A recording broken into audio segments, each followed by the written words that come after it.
Good luck. Hello, everybody. My name is Lad Mackey, and this is Sequence Break, a podcast that features conversations with speedrunners, developers, content creators, and everything in between. Thank you so much for being here, and thanks for listening and watching. I really do appreciate it. This is another bonus episode, and this is from Games Done Classic, the podcast I've been doing on the Games Done Quick channel, and this one's pretty cool. This one's a look back at Yoshi's Island, Super Mario World 2 with Trihex and Raelcun. And it was it was really cool to take a stroll down memory lane and look back at some of the early years of GDQ with people who were there actually living it. And I'll be honest, I started watching GDQ live. Like, I found it around 2014, 15. I can't remember the exact time, somewhere in that time period, but it was tough to get on Twitch and not watch Trihex grinding down Yoshi's Island. He was one of the first people I saw who had like a hand camera and all those kind of things. So very much my early discovery of speedrunning had a lot to do with Trihex speedruns and Yoshi's Island in this game. A game I never played as a kid. Didn't even really know it existed until later on in life. And if you haven't ever had a chance to play it, it's a wonderful Super Nintendo game. And also, I've really enjoyed some of the later incarnations. I really enjoyed the 3DS version and some of the others. But the speedrun of it is just kind of wild. And there's so much cool stuff, and it's so cool to track the history of it and also the history of with it at GDQ. It's kind of interesting how both of those ran parallel, and you'll hear all about it from Trihex. And very fortunate to have Raelcun join us, who's the producer of the show. He's the one who does all the tech and makes it happen. So to actually get him in front of the camera and on stream was really cool. Raelcun's been around for over 10 years now, I think, with GDQ. Has been doing it for a very long time. So it's really great to get some of that insight as well. Hope you enjoy as much as I did. As you'll see, I geek out pretty hard on this one. So here it is. Yoshi's Island from Games Done Classic with Trihex and Raelcun. Enjoy. So we're going to be looking back at Super Mario World 2 Yoshi's Island with one of the OGs, one of the people to run this thing way back when at the very first classic Games Done Quick. And I am excited to welcome Trihex here. And we are also joined by Raelcun, who is knows everything, it seems like, about GDQ at some point. So Trihex, how you doing, man? Thanks so much for being here. Dude, the pleasure is all mine. I'm doing great. I'm doing good. This is like just as much a trip down memory lane for y'all as it is for me, actually, to see. I haven't watched this particular run here in who knows how long. This is crazy. This is so great. And Raelcun, I know you have some exciting stories to share later on the next segment when we get to some of the later ones, but thank you so much for being here and actually taking a chance from, instead of behind the scenes, you actually get to see you on camera. This is great. Thanks, man. Yeah, if you see me just looking off to the left for a few seconds, it means I'm doing something with the stream. Sorry, I can't really help that too much. For those that don't know, Raelcun, they is so good. Every time there is something that happens that I don't know something about, which is quite often, by the way, on this show, I'll get a little message in the chat from Ray that'll tell me what, some behind the scenes nugget. It's so fantastic. So thank you so much for doing this as well. I do. And he's running the show at the same time, folks. So pretty awesome. Okay, so let's get started. We're going to be showing the run here on screen as you all are seeing it on there, but I really want to take us back here and start a little bit. So, Trihex, would you mind just telling us a little bit about you? When did you get into this whole speedrunning thing? What is your speedrunning journey that eventually is going to lead you here to that couch in 2010? Oh my! So actually, I go way back. I'm one of one of the earliest generations of speedrunners. Maybe not as far back as SDA's origin with the Quake speedrun community or the Metroid Prime community, but I've been actively speedrunning since 2004. Funnily enough, here one of Speed Demo's Archive's first attempts to have outreach was having their trailer included in a random insert DVD for the newsstand copies of Electronic Gaming Monthly in 2000, late 03 or early 04. And I happened to buy EGM, the magazine, Electronic Gaming Monthly, at that time. And I was like, whoa, people do speed runs? Whoa, people there's a productive function behind playing games repetitively over and over again? Yo, that's me. And so it started with that. Prior to this, I was into competitive Yu-Gi-Oh! And I was getting kind of annoyed with where the direction what Yu-Gi-Oh! Was going. No, that's the ultimate foreshadow for where Yu-Gi-Oh! Is now, in my opinion, comparatively here. And I was like, well, if I'm going to dump all my time into a hobby, speedrunning looks much more productive to little 15-year-old me than Yu-Gi-Oh! At this point. So yeah, I hopped on there and I just happened to I happened to try to apply to the game I was currently playing, which was actually Super Mario Advance 3, Yoshi's Island, the Game Boy Advance port. I hadn't yet acquired the Super Nintendo original. I was putting in some mad work on the GBA port in private, and then I finally got enough courage to actually post my discoveries and what I was working on the Speed Demos Archive forum by like late '04, and then I eventually published my first run by October 2005. So I've been active on SDA for quite a while. I loved Yoshi's Island. I couldn't get enough of it. It was like the gateway drug to speedrun optimization and always finding new strats. And as you can tell here in the game, because you aim the eggs as Yoshi, there's kind of like you're able to essentially manipulate the entire screen. As opposed to being like a traditional platform where you have to like physically move to everything you want to interact with. Here you can just fire the eggs at whatever you can see on screen. So the skill cap is really, really high. So I was just like, I couldn't get enough of it, honestly. And it looks cool. You can do all the swag and everything. So I was like really, really into Yoshi. Well, I So can't agree with you more on all that stuff. Every time I watch one of these runs, it's just like kind of mind blowing how much skill there's being displayed when you're watching a run of this game. I yeah, do. thank you. I am kind of fascinated by the SDA time frame, and nowadays it seems we take a little bit for granted. You We do. finish a run, pop it on YouTube or stream it to Twitch. With the cell phone you can actually stream your run, or you can save. There's not the barrier to entry seems to have drastically reduced. How are you going about actually like capturing some of your runs and participating in publishing your runs and things like that? How did that process happen for you? Well, you see, back in the time in the '05 and until about late '07, you actually had to record your runs on VHS. You had to use a VCR, and you'd have to manually record your speed runs on VHS, and then if your run was verified good enough, you would then submit it to the very, very friendly staff at SDA there was one moderator named Nate who actually had like 5 machines, I kid you not, just for the ability to convert analog VHS into digital MP4 video. And yeah, that's what we did. I don't want to think Believe it or about not, how that's many how we used videos to do speedruns back in the gap. I But don't want to also, think about how it's it's many also videos really Nate had to important though convert. to contextualize here that of course, Nate had a huge backlog of Right. verified good runs that needed to be converted from VHS.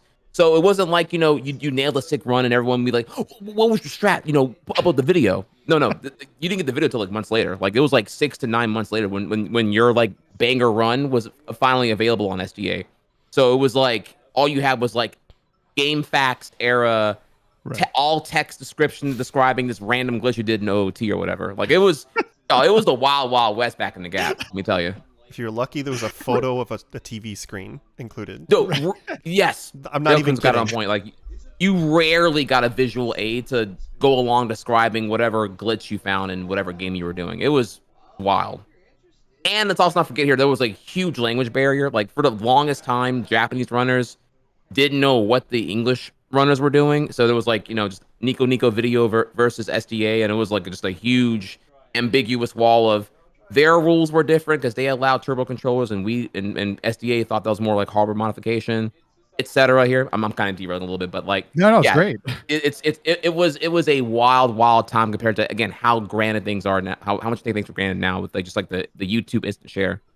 Because again, whenever I started this whole thing on my end, YouTube, to contextualize here, YouTube wasn't even out until '05. Like we're talking like pre-YouTube whenever I was in this in the very beginning. So And that let kind that of, really I guess, sink in here. yeah, no kidding. And it's interesting seeing the first few years of GDQs because we'll see some of the games improve, but not I don't know. There wasn't a boom or anything like this, but we see how much sharing information and sharing videos impacts speedrunning. Because I'm like, you'd post things on forums, but how many people were running Yoshi's Island at this point? Like, in that '05, that middle, 2000s there. Was That's there actually a many? really good question. I'm glad you asked. No one actually. The only the initial the first generation of individual level speed runs were produced by a guy named David Gibbons, aka Marshmallow was his tag. I had never seen nor spoke with him. David Gibbons did a lot of the very first SDA era runs of games. I believe he did the first one for Banjo-Kazooie, did the first one for Yoshi's Island. He just kind of came in, did all the games he liked a lot, but didn't didn't stick around to like optimize them further and further. Just seemed like more just to initiate expanding the catalog of visible speedruns on the site, right? Yeah. But I hopped in and I improved all of his runs, found new shortcuts, found new strats, and eventually explored the lucrative 100% category later on. But yeah, I didn't have there was actually no one on Yoshi except me until 2010. I kid you not. That's There's hard this to believe thing, or not. and you mentioned it actually. Part of the SDA submission process wasn't necessarily how fast you run. It was part of it was also how it looked and that it looked impressive. And I'm always, for your speed runs, did that impact some of the things you were trying to do, or was it always about the time? Like, I'm curious where you approach it as a speedrunner when nobody else is playing the game at this point. Okay. That's a really really good point here. And actually, just hang on one second. I have Yeah. I got a thing I got to tend to here. So one thing, Um, just like Yeah, go ahead, Ray. answering that question a little bit, is impressiveness was important, but it was for a different reason. Because oftentimes on SDA, even when video sharing became more important, it would be verified by people who didn't necessarily know the game. They'd take volunteers on verify this run, and a lot of these games didn't have enough runners to have like a panel of people who really knew the game. So there were two qualities. You need to have very good video quality. If your video quality wasn't good enough, they would just not accept the run, because SDA wanted like high quality videos. That was their thing. But you also wanted to make sure it was impressive, so that somebody who doesn't know the game would see that it was impressive and not just say, this looks, I don't understand it, you know? Absolutely. And so I guess getting back then to the point, did that impact any, like, the way that you would approach the run trihex or anything like that? yeah. So okay, I will admit here. You remember I was like 15 years old, so my prior I didn't have this whole oh my god, that part. Okay, so you just okay. Wait. Let me pause that real quick, because what just happened there was really really important. I had no checkpoint. What? Yeah, you Okay, skipped the 20, checkpoint. 20 at 21 me is cringing at 2010 me right now. I really went for the swaggiest swag with no checkpoint backup. Wow. Okay. So what happened right there? If you saw, we were attacking the final World 2 boss, the flower plot, on the flower pot, and you can there's this really completely no time save swag thing you can do where you can go for a ground pound at a timed specific point, and you will be right above the death plane going for a ground pound, and the game will warp you right by the final like keyhole to exit the world. It looks cool, but it's very risky, and clearly, as you can see, if you don't get a checkpoint beforehand, you lose like 5 minutes. I literally lost 5 minutes here. That is very very cringe, and but you can just tell that's like that's I'm gonna explain here in a second, because Please, both yeah. that incident and your question are both correlated here. 15-year-old me was seeking validation, and I'm around all the greats here. There's like all these like really good Mario Kart 64 speedrunners, Yeah. Fuzzy GoldenEye Dad's on the right speedrunners. there, yeah. Everyone's really really good, and I'm like, but no one gets Yoshi Island. Sure, the game looks good, but no one was running it with me. So I was like, okay, well, I gotta like put on for my squad. I gotta like show them what's up here. So I have to come in with all the swag, I suppose. Here was what I was thinking at the time. So yeah, I was very influenced by looking as inhuman as possible. It wasn't just getting a fast time. I had to like look like a task. I had to like come in here with like the egg aim canceling, the reverse egg aim pivots, the no speed loss, tongue full extensions. There's all this like Yoshi tech you can do to make the game look really really insane. And I was like, no, I gotta go beyond fast. I gotta be fast and cool. So that's where that came into play. Yeah, I was primarily influenced by like looking like a task, essentially. Absolutely. And I'm glad you're already getting into the run. So you mentioned, lead us up to how you got here in the first place, because I think you mentioned something that might have been a possible precursor to GDQ before. I mean, it sounds, it's still amazes me this event even ended up happening in the first place. So how did you get here? How did this all happen? Well, so I've been a community member for Speed Demo's Archive for a hot while since '04. I was very active in the forums and whatnot, right? And whenever there was the idea of, hey, well, there's a lot of people here. Why don't we meet up and hang? So in 2009, the idea came that we'll have like a speedrunner meetup, and we all hung out in there was a convention in Virginia, January 2009, called MagFest, MAG Fest, Music and Games Festival. You know, it's which is awesome, by the way. MagFest is Yeah. amazing. And so we all went to that, and then we had a great time. But of course, the elephant in the room here is like, well, hey, well, we're all extraordinary people. We all speed run. You know, you got Freddie's a Contra god, and you know, Mexican Runner this, and Rom Scout that, and Michael Yama's got all the bad games and all of his Genesis bangers and everything else here. You know, why are we sitting here with all of our clout and we're just like at a convention? Like, shouldn't we? You know, the idea is, well, shouldn't we like do something next time? And that's whenever the following year, when there was us meeting up again, the idea of like putting on some event for charity was putting on for charity at Michael Yama's house was thought of. Now, of course, Michael Yama's house is not the biggest house in the world, and yeah, it was like something like 30 to 40 people all crammed into what was like a 2-bedroom, 1-bath house. It had a generous sized basement, as might be typical in like the DC area or whatever. I'm from Louisiana myself. I'm in the South here, so I don't we don't have basements around here actually. But Same here in California. right. So but yeah, it was a very small house with a lot of people here, you know, and there was like, you know, a lot of Europeans coming from overseas travel and whatnot. So there was just a lot of things going on here. And yeah, so in 2010, for that second year of us meeting up, the idea to put on an event spawned, and yeah, I was there. I loved it. I loved speedrunning. I loved the community, and I thought the '09 meetup was fun, and the idea of doing something like a show or whatever was cool. Now, but let me pause here before I get to more about that, or if we ask more about that Yeah, here. please, Let me please contextualize here that understand that at this time, I know that now live streaming speedruns is like very common and very understood, but this is before live streaming was standard. Like, live streaming this event was the exception to what was otherwise the norm of only seeing the finished product of speedrunning. Because the idea that I thought of it was like, well, who would want to watch like a live attempt of speedrun? You know, it's not gonna be perfect. It's not gonna be good. It's like watching a director doing his first take on every scene of a movie and calling it a movie. You know, like you want the final result. You don't want the finished product. You don't want like a compromised thing. I would think here, right? So the whole idea of live streaming or live attempts of a speed run were very foreign to me. You know, it was more all about the finished product comparatively here.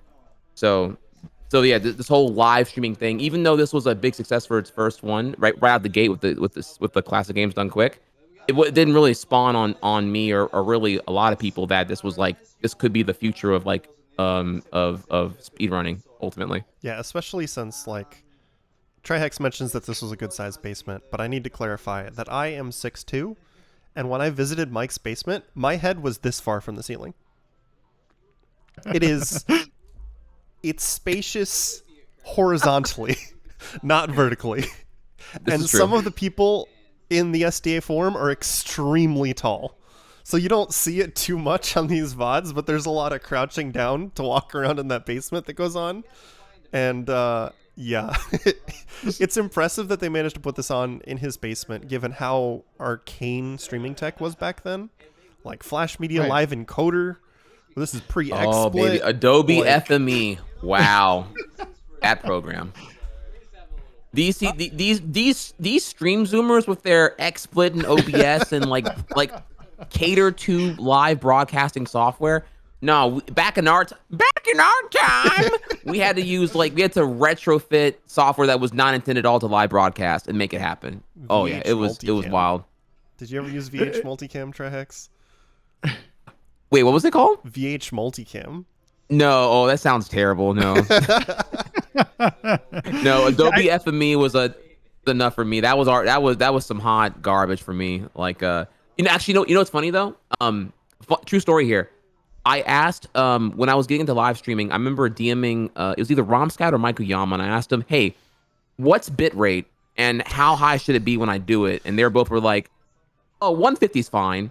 Think here in 2011, like 150 bitrate was like completely fine for retro gaming. Like, Flash Media Live Encoder was ridiculous. It was, I cannot describe it to you. It was just a screen full of settings and numbers.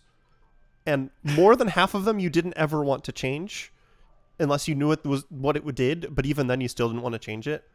But it was interesting in that more than OBS and XSplit, you could really optimize it if you knew what you're doing. So like I had horrible internet back then, and I was streaming in 540 bitrate, and people said my streams looked better than the 720 esports streams. Like, that's just of all, so almost everybody who's been on the show from that time period, for the very first GDQ, has mentioned that every story sounds like it's a miracle that the whole thing actually even worked. Oh, yeah. You know, all things considered. So. Oh, well, see, I hadn't yet told you the lore about how Please. Classic Games Done Quick 2010 actually happened, the very first GDQ. Yes. So Please. yes, it started. So let's go all the way back here, because it wasn't like day one it was going to be at Michael Yama's basement. That was the backup plan, or that was more like not even a backup plan. There was no backup plan. This became the plan. Initially, we were all at MagFest in 2010. You know, running it back. They had coordinated with MagFest to give us some dedicated space in the gaming room to do the event there, and we'd all learned very quickly the woes of the logistics of a convention, because like they said that the hotel that MagFest was at had competent internet, but as you all are probably painfully aware now, that results may vary. Asterisk, asterisk, asterisk. So yeah, the internet was not up to scuff or something like that. Either they couldn't give us a line, or there was a huge, I forget. There was like so much BS. I couldn't even remember here. I'm pretty sure it was either there was no internet in the room. There was no internet like in the room, internet in the venue, or but not or in the room there we was. had. Or it was like, yeah, okay, so there's internet in the room, but we can give you like a long Ethernet cord, maybe. Or and there was like, I remember there was actually an idea of like potentially getting a T1 line from a nearby place and just having a long cord go from the T1 source to the. It was there was some YOLO stuff happening here. Like I didn't even get that far past planning. But yeah, Uyama looked very, very stressed, and it was like, are we really gonna? This is not gonna work here, is it? We're not gonna be able to do it, are we? Not here anyway.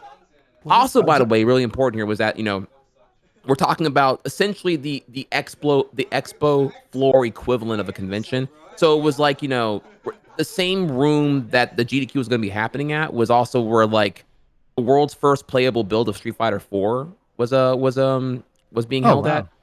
So the point is, there was a lot of crowds, there was a lot of noise. So like microphoning was going to be the atmosphere, and the audio was going to be an absolute dumpster fire, as far as I knew anyway. And it wasn't ideal at all for like, you know, providing like nuanced commentary for speedruns. You know what I mean? So it just, the environment was looking really, really as the kids say, sus. So so yeah, that wasn't gonna work out. So ultimately it was concluded here, well, okay, we got to do something here. Why don't we just do it in I guess Mike's basement? We'll figure out how it works. Especially and that's how it actually happened. It was going to be at the MagFest convention hall, but it ended up migrating towards Mike's house anyway. Yeah, especially since if you look, nobody's got a microphone. There's just a microphone in the room that's capturing literally everyone in the room. And especially at these early GDQs, telling people to be quiet in the background because they're on stream. This is true. Yeah, it was a Yeti Blue open air over air microphone, and you could hear everything, every cough, burp, sneeze, fart, butt itch. I mean, you name it, you heard it. So because you had that gain on max to be able to hear everyone clearly. So yeah, it was quiet time all the time. Also, another fun fact here. You don't have it here because my run's not on day one here. But initially, with day one of Classic Games Done Quick, the idea was actually there was no like template for how to make GDQ what's now the like, you know, spec protocol. So the whole idea of having the camera on the runner, that wasn't the beginning. In the very beginning, it was more like, well, what do sport broadcasts do? They have the commentators on microphone or whatever, right? So like, who wants to see the runner here? So, you know, the commentators, you know, or we know as donation reader / commentator, they were on camera, you know. So the donation reader was on camera. The runner was completely off camera. The runner was not even on the stream. That was a request from the Ustream chat way back.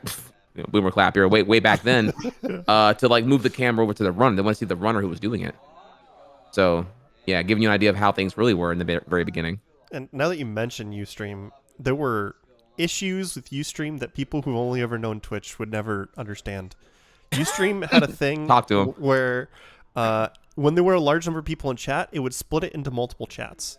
It was like chat sharding because it was like an IRC-based system. The problem was when your stream got big enough that there were a lot of those sharded chats, it would lag the stream. Ooh. So like having too many viewers caused quality loss. on Ustream, and then like we're trying to moderate the chat, but it's impossible because there's 3 different chats and you can't control which one you join. Are you So wait? What? yeah, you join the stream and it puts you in one. Oh no. It just no. assigns you to a chat. Oh my god, it's like Mario Party like mod edition. Like what even? You got to re-roll to get in the right room, hopefully. Yeah, that's why pretty quickly Shadow Wraith and other people just said, okay, we're gonna set up a QuakeNet chat, and that's gonna be our chat for the stream. Just completely ignore the Ustream user QuakeNet chat. And it was embedded on the website next to the player. Oh my god. So Mike Oyama, he's been on this show a couple of times talking about specifically classic games done quick, and mentioned that at some point, and I don't remember when, but the stream hits 1,000 viewers, and at the time that was just kind of like mind-boggling. But to your point, Ray, it really hampered some of the stream experience because it was affecting all of these other things happening, and I'm like, oh no. Yeah, I don't know. Once again, it's just a miracle. I don't know if GDQ had that issue with Ustream, but I was kind of in between esports and speedrunning at this time, and the Ustream problems were frequent. Oh, jeez. Well, actually looking at this run and knowing that it's now 11 years ago, I think you mentioned, were you 15 years old at the time? No. I was 15 Okay. when I got into speedrunning in 04. By this Got it, point, okay. I am, I don't know, 22? You think here, 2010 would make me, yeah, 21 or 22. I believe 22 though. It's an interesting point you brought up about, we hadn't done the speedrunning thing hadn't been done like this at a live event. And so coming up with commentary and all these things, weren't a thing yet. When you were practicing or when you were preparing for this run, was there any sort of prep going on? What was that like? And what did you want to do when you actually are out there on the stream doing this thing live? That's actually a very good point here because I'm cringing at the things I messed up, but in reality, there was nowhere to practice.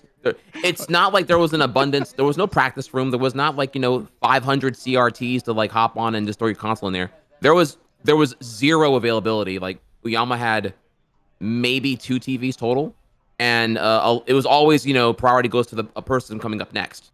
So there was like kind of a soft queue where there was like a little like I don't know like 10-inch little small CRT TV. And the runner going up next could use it to practice, and that's all you really got here. So, it was more like if you weren't rehearsed, get good, get over it. It's kind of about all you can really do here.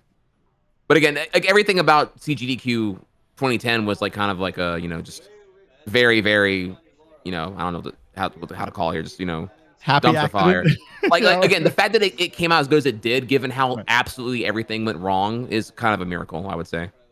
Yeah. Like not saying it was ran bad. It's more like the luck we had was really like crazy. Like it almost didn't happen. Let me reemphasize here that it's not like it's not like it gracefully migrated from the Magfest to Uyama's basement. It almost didn't happen. Like Uyama was ready to, he was ready to give up. We didn't know what to do. It's like, okay, we can't get a T1 line, can't get internet here. What are we gonna do this right now? I don't have a backup plan. Holy crap, I didn't see this one coming here. Yada yada yada.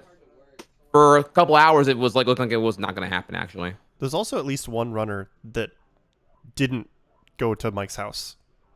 I don't know how many, but I've been told stories about how some people had to pull out backups on games they didn't know too well because people didn't want to just go to Mike's house, It's one thing to meet up at a convention, but just like, hey, let's meet up in my basement. It's, it's a little makes people nervous, Yeah, not only that, a lot of people didn't have a car. That was the other thing too here. Like if you had a car, you had power. Because you can just like I don't know, go eat or go somewhere. Like a lot of us were just kind of like stuck again in this 2-bedroom, 1-bathroom house, and it was just like there's a lot of logistical annoyances with just having that many people at house that small and not exactly. It's not anything was really walking distance here. Like you had to walk pretty far in what was pretty, in my opinion, trash tier weather. Like it was very cold outside, so it was like it was just cold and bitter and kind of sucked really really hard, I would say. The experiences I've had in most recent in-person GDQs is that there is a lot of gaming. These practice rooms are now huge. We've been very fortunate to have these really great spaces to just hang out with people, members of your community or just others, and just game all the time. It sounds like that wasn't really a possibility. Like you were, it almost sounds like you were not forced, but you're close together. And I don't even know, are people spending the night there? Like, how does that even work when you're doing a 24-hour marathon? So yeah, spending the night was just like honestly, I'm trying to remember now, to be real. 2010's really fuzzy. It's really the Sure. 4-H Center 2011 onward that I actually remember better. Yeah. But I would say 2010. I think literally my backpack with some clothes as a padding was my pillow, and we slept in the living room. Yeah. I mean, keep in mind though. Okay, what I will admit here, while the 24-hour was a new radical idea to have like 24-hour live streaming content happening for the GDQ duration, it's always been a staple since the very first GDQ was late night degeneracy. Oh Like yeah. people were just up until whenever. Like I remember just like because the spectacle of watching a speedrunner live was new to me too. I don't think any of the runners who were there for the first one had ever you know, collaborated in an event like this before. So watching each other speed runs was as entertaining for us then as would be for an audience as well. So yeah, I wanted to stay up too. I wanted to very often understand here, by the way, that the basement was always full. Like there was never anywhere to sit because everyone always wanted to sit and watch runs. That couch was rarely empty to have no one there. There was always someone wanting to watch everything there. So there were many runs I wanted to watch, but I couldn't because there was nowhere to sit. Like literally nowhere to sit or stand. Yeah, Like and you couldn't even walk in that room. It was so small. for additional Um, context, I think there's way less people here than chat probably thinks. No matter how much we try to say this is a small event, this is less than 20 people. was it There's really? even I think in so, the room yeah. at any one point. What was there? I think there's 20 something runners at the first. Interestingly enough, even though there might have been like 40 people or There's so, a I think there was. there's a group photo I took that I gave to Scout at some point in the last 5 years. That really contextualized it. You're right. It might have been 25 people. Yeah. Jeez. I'm saying 40. It was, you're right. It's probably more like 20. It was. You're right. Whatever the number is, though, was Right. way too many for It's that still a basement lot of and a house. people in Yeah, what was still, yeah. relatively small house, but it's not as packed as chat probably thinks it was. Like when you compare it to these days, and we're talking about a small event, it's a completely different scale than what people would think when they're looking at GDQ these days. Yeah, I think so. You've mentioned it before, and I kind of, if you don't mind, just talking a little bit about the run, and that is that in around when you started, 2005, 2004, those early times, you were the only runner. At this point, by the time you actually get a chance to perform this for the first ever Games Done Quick crowd, were there other runners? Had the community grown a little bit? Were there other people playing this game, or is this still something where you're trying to pursue it yourself? In 2010 for this run? Yeah. No, this run is what led to a scene fostering finally. Awesome. Yeah, there was one other guy. I don't. He's not that relevant though, because he really only wanted to run the Game Boy Advance levels, but he didn't really. I don't think he really came around to it. But yeah, as far as I'm concerned here, now that the scene didn't really foster until after I did a run.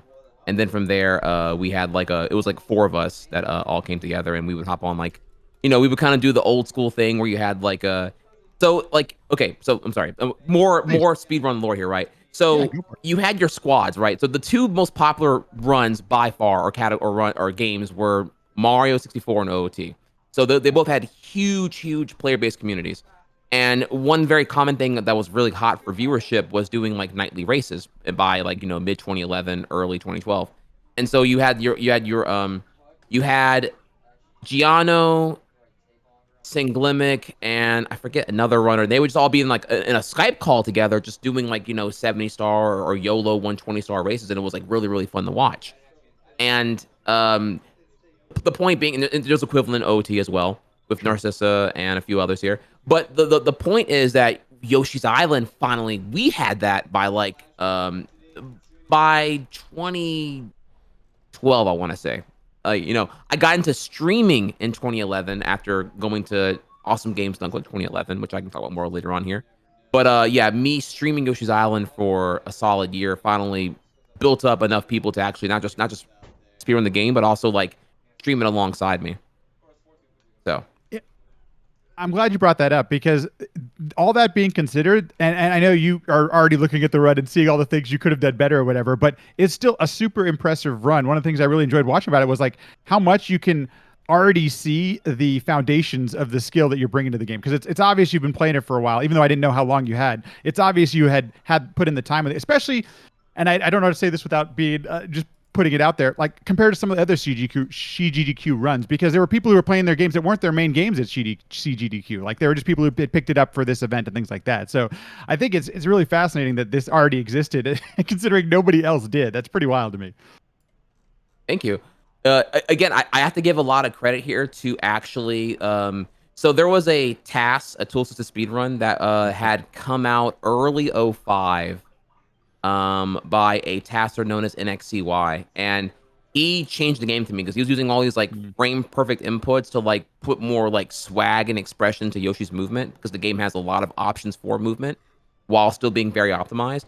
And I was like, oh, this is so cool. It looks inhuman when he moves that way. Right. So that's why you see me trying to do all these crazy things. Just kind of like further add expression, because I know not every speed game has that capability. Like it's very separated from like what you could do theoretically with inputs versus what's optimal for speed.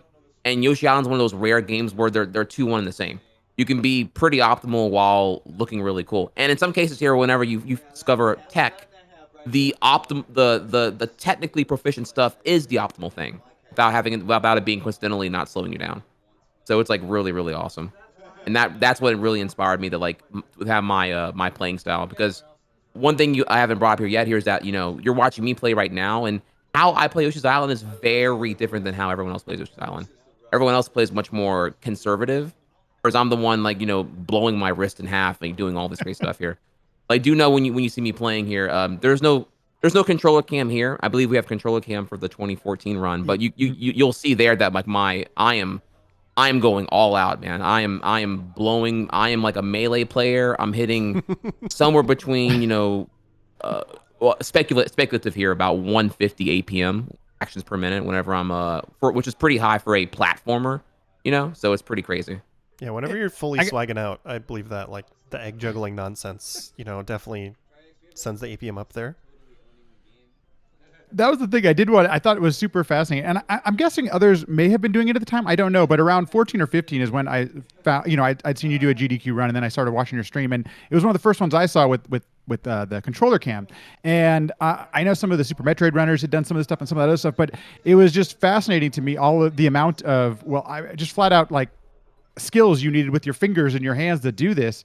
And I think that's one of the things that really it translates well to this run, where you can actually see some of these inputs and realize how so much finger, I can't even describe it, because first of all, I've never even attempted it myself, but it's like, it comes off as really impressive from the viewer standpoint. I'm glad they included it, as we'll get to in one of the next GDQ runs. Was anybody else doing it? When you did, what made you decide to actually put that onto your stream? Was the controller cam?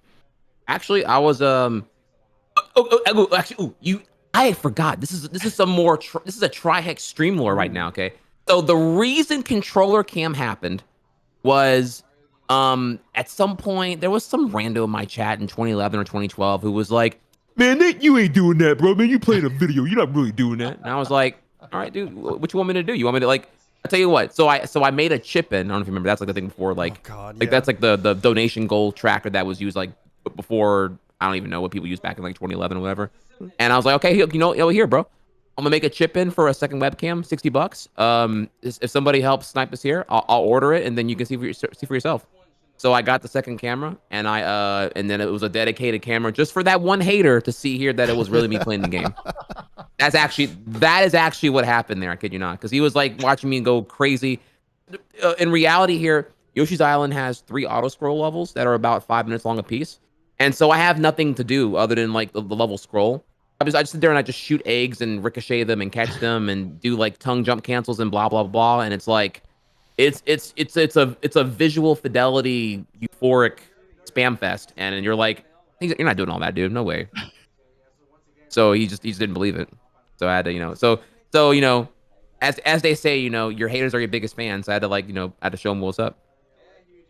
That really leads perfectly into starting to actually talk about some of the strats and stuff for our next segment. But before we do that, I do want to ask, did you have any sense that, because it sounds like you definitely appreciated how special this event was. I'm curious if you had any sense of that this could actually be a thing, that this is something that's going to grow, or that we're doing something, that might be setting the foundation for anything of where GDQ might, or speedrunning in general, might go from here. I never thought it would actually get to the point where it did or was. I was actually I'm humbled. I was here because I loved speedrunning. I loved my boys and the squad, and so I was just like, I just want to be here again next year. This is really, really fun. It gave me like supreme validation to be part of like an elite.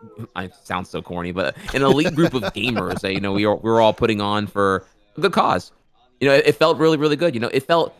You know how I felt good, because whenever I would describe to my mom, because my mom didn't really get it. She was like, "What are you gonna go do?" And I'm like, "I'm gonna go do like a gaming thing for charity." And like she didn't really, I'm explaining it badly here, but like trying to explain to her like, even what I did, like because she didn't get what streaming was, she didn't get what speedrunning was, she didn't get like what I was gonna do, which was like speedrunning and streaming and charity. So it's just like, I don't know, mom, I'm gonna go play games to like make money for charity or something like that. She's like, okay, well that sounds good. All right, have fun.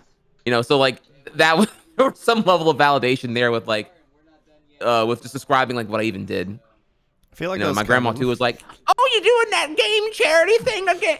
That's actually my grandma sounds. She was like, "Oh, I'm so proud of you, trihex." Well, clearly she didn't call me trihex, but like just That would be funny if she did, though. That'd be pretty awesome. I feel like that was a pretty common experience back there. Is just like having to try to explain to people what it was you were doing, and you could just give up and say, "We're raising money for charity by playing video games," and then that would always spawn more questions. Because of course the question, how are you going to raise money for charity by playing video games? With that emphasis was super common for a lot of people, because it's like, video games, you're rotting your brain, you're never going to do anything good with it. Like that, everybody got told that back then. So then you're saying, no, we're raising money for charity, and people just didn't understand. All right, wait, here comes double. Oh, I didn't get double here. Oh, I didn't get the double. So if you align them correctly for this one boss fight, for the 4-4 milled fight here, you can do one ground pound to attack two of the milled when they're smaller. It saves like a second, but it looks really cool when you do it. But I sadly didn't get it here. Thanks everyone for listening, watching, viewing, liking, subscribing, and sharing. All of that stuff goes a long way to helping out the podcast. If you'd like any additional info, you can go to sequencebreakpodcast.com. All of our past episodes, everything's on there. You'll find everything there. If you'd like to watch live, follow the Sequence Break Twitter. That is Sequence Break PC, and you can join in, ask some questions, watch the whole thing live. It does happen. It's not really a set time, but I do post when I go live. Everything else, if you have any questions or anything like that, podcast at sequencebreakpodcast.com. Thanks for listening, and I'll see you in the next one.